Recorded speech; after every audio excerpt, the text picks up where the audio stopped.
BSc part third. आज आपको विलियन का last part abnormal values of colligative properties पढ़ा रहे हैं। अणु संख्या गुणधर्मों के अपसामान्य मान।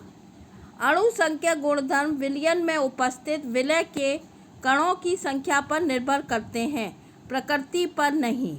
यदि कोई विलय पदार्थ विद्युत अनवगट्य है तो इसके विलय करने पे अणुओं की संख्या में कोई अंतर नहीं आता।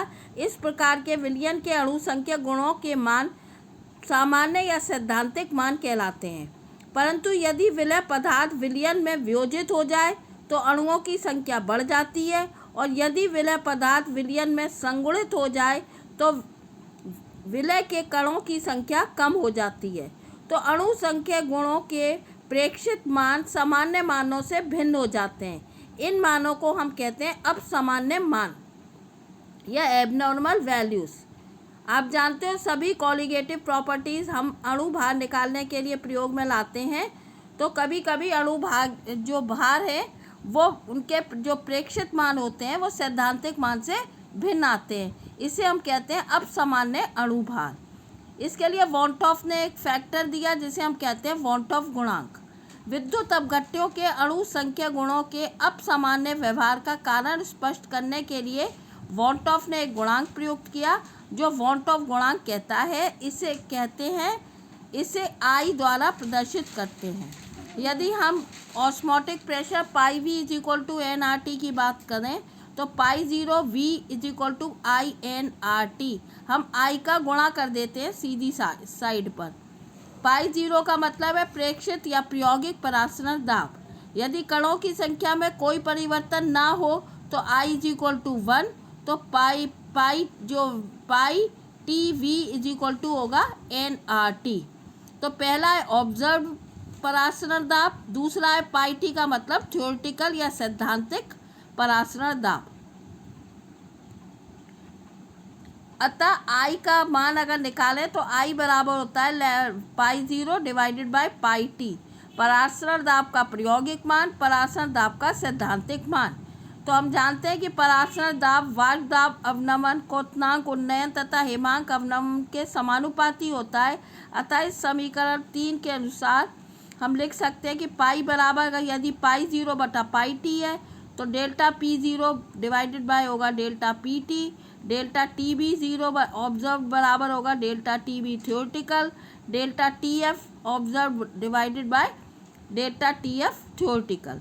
तो आई की परिभाषा क्या निकलती है? अणु संख्या गुण का प्रेक्षित मान डिवाइडेड बाय अणु संख्या गुण का सैद्धांतिक मान। अतः किसी अणु संख्या गुणधर्म के प्रेक्षित तथा सैद्धांतिक मानों का अनुपात वॉन्टॉफ गुणांक कहलाता है।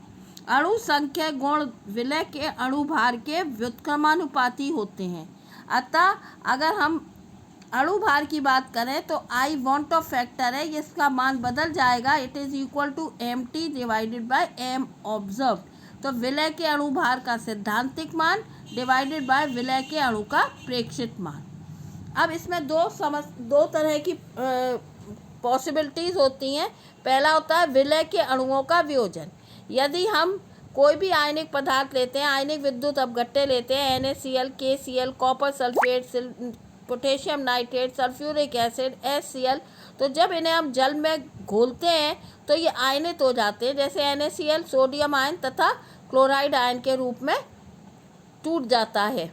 इस प्रकार एक अणु 2 या 2 से अधिक आयन देता है और विलय कणों की संख्या सामान्य जो अपेक्षित संख्या है उससे अधिक हो जाती है। इन पदार्थों के अणु भार अणु संख्या गुणधर्मों से कम प्राप्त होते हैं।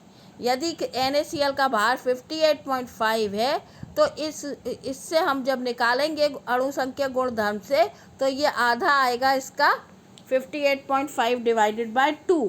अतः इसीलिए हम आई का प्रयोग करते हैं। दूसरी कैटेगरी है विलय के अणुओं का संगुणन। बहुत से कार्बनिक पदार्थ हैं जिन्हें विलायक में यदि हम घोलते हैं तो वो संगुणित हो जाते हैं। जैसे एसिटिक एसिड को हम जल में घोलते हैं तो वो डाइमर बना लेता है और 2 अणु जो है वो एक अणु की तरह व्यवहार करने लगते हैं। इसी प्रकार बेंजोइक एसिड बेंजीन में और फिनॉल भी बेंजीन में डाइमर बना लेते हैं।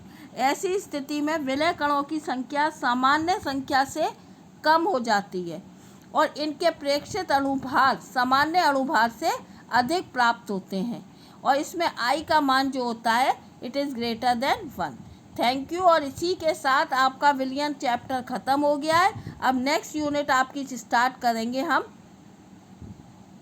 स्पेक्ट्रोस्कोपी। Thank you.